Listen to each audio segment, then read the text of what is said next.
இடைநிலை ஆசிரியர் ஊதிய முரண்பாடு, புதிய ஓய்வூதிய திட்டம் ரத்து செய்யப்பட வேண்டும் மற்றும் அரசாணை 243 முற்றிலும் ரத்து செய்யப்பட வேண்டும் உள்ளிட்ட 31 கோரிக்கைகளை வலியுறுத்தி இன்றைய தினம் சென்னை மாவட்டத்தில் ஒருநாள் அடையாள வேலைநிறுத்த ஆர்ப்பாட்டம் நடைபெற்று கொண்டுள்ளது.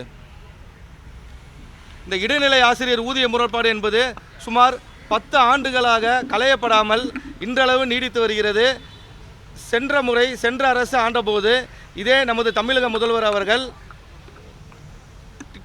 ஜாக்டோ பேரமைப்பின் மூலம் உண்ணாவிரத ஆர்ப்பாட்டத்தில் கலந்து கொண்டு, நீங்கள் உங்கள் உடலை வருத்தி கொள்ளாதீர்கள், நாங்கள் ஆட்சிக்கு வந்தால் உங்களுக்கு உண்டான கோரிக்கைகள் அனைத்தும் நிறைவேறும் என்று கூறினார்.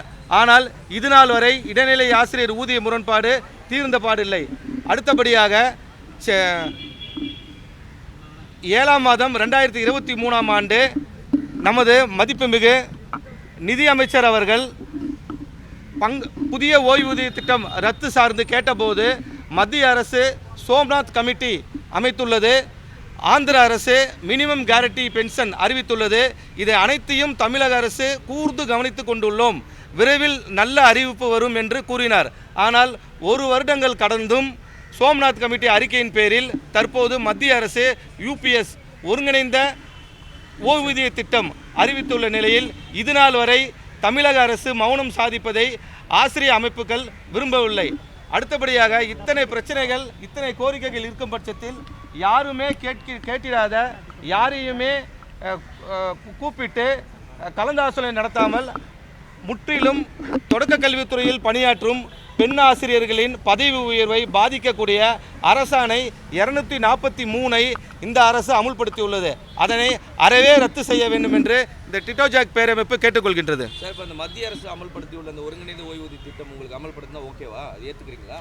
இல்லை, அதான் நாங்கள் மத்திய அரசு அமுல்படுத்தியுள்ளது. ஆனால் மத்திய அரசு என்னன்னு பார்த்தீங்கன்னா, இந்த PFRDA ஸ்கீமில் NPSல குறிப்பிட்ட அளவு பணம் போட்டிருக்காங்க. தமிழக அரசு கோடிக்கணக்கான பணங்கள் இன்னும் PFRDAல டெபாசிட் பண்ணல.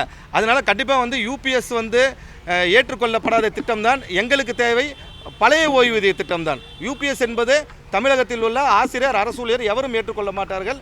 எங்களுக்கு தேவை பழைய ஓய்வூதிய திட்டம் தான். சார், இப்போ இன்னி ஆர்ப்பாட்டத்தில் ஒரு நாள் வேலை நிறுத்த போராட்டத்தில் 1 லட்சத்துக்கும் மேற்பட்ட ஆசிரியர்கள் கலந்துப்பாங்கன்னு சொல்லியிருந்தாங்க.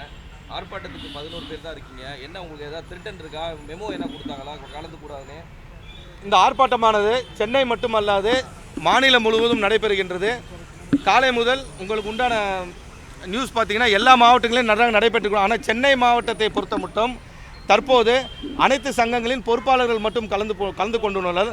அதுபோக நேற்றைய தினம் 21 ஆசிரியர்களுக்கு, அதாவது ரெகுலராக எந்த விதமான ஆர்ப்பாட்டம் போராட்ட உணர்வோடு கலந்து கொள்ளும் 21 ஆசிரியர் பெருமக்களுக்கு இதுவரை சென்னை மாநகராட்சி கல்வி அலுவலரால் மெமோ வழங்கப்பட்டுள்ளது. இதை டிட்டோஜாக் பேரமைப்பு வன்மையாக கண்டிக்கிறோம். அதாவது த்ரெட்டன் என்பது செய்தித்தாள் வழியாகவோ இல்லை ஒரு ப்ரொசீடிங் ஆர்டர் வழியாகவோ சொல்லுவாங்க. ஆனால் இந்த மாதிரி மெமோ கொடுக்கறது புதிய விஷயமாக இருக்குது. இதை எந்த ஆசிரியர் பெருமக்களும் ஏற்றுக்கொள்ளத்தக்கதல்ல. என்ன மெமோல என்ன இருக்கு, என்ன சொல்றாங்க? அதாவது ஒவ்வொரு ஆசிரியரும் சுமார் 25 ஆண்டு பணிகாலம் முடித்தவர்கள். இந்த 25 ஆண்டு பணிகாலத்தில் எந்த விதமான குற்றச்சாட்டுகளும் ஆளாகாதவங்க. அவங்கள போராட்டம் இருக்காங்க. ஒரு நிமிஷம் சார்.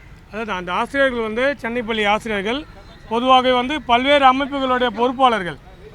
அந்த பொறுப்பாளர்கள் போராட்டங்களிலே தொடர்ந்து இருக்காங்கன்ற ஒரு காரணத்திற்காக சென்னை மாநகராட்சி கல்வி அலுவலரால் உள்நோக்கத்தோடு ஏதோ ஒரு விஷயத்தை ஒன்றுத்துக்கு உதவாத காரணங்களை காட்டி அவங்களுக்கு மெமோ வழங்கப்பட்டுள்ளது. அந்த மெமோ வழங்கப்பட்ட அனைவருமே அனைத்து சங்கங்களுடைய மாவட்ட மாநில நிர்வாகிகள். ஸோ அது ஒரு பக்கம் இருக்குது. இந்த சென்னை பொறுத்த வரைக்கும் பல ஆசிரியர்கள் இன்றைக்கி டிட்டோஜாக் சார்பாக வேலை நிறுத்தத்தில் பங்கேற்றிருக்காங்க. ஆஃபீஸ் பேரர்ஸ் மட்டும் இங்கே இந்த ஒரு ஆர்ப்பாட்டத்திற்கும் ஊடகங்களை சந்திப்பதற்காக வந்திருக்கோம். பல ஆசிரியர்கள் விடுப்பு எடுத்து தங்களுடைய வேலை நிறுத்த நோட்டீஸை பள்ளிகளுக்கு அனுப்பிவிட்டு அவங்களுடைய வில்லங்களில் இருக்கிறாங்க. ஸோ சென்னையில் கூட்டங்கள் குறைவாக இருந்தாலும் கூட அந்த எழுச்சியும் அந்த உணர்வும் இங்கே சென்னை பள்ளியில் இருந்து கொண்டு தான் இருக்கிறது. சென்னை மாவட்டத்திலே அதை வெற்றியாக நடத்திட்டு இருக்கோம்.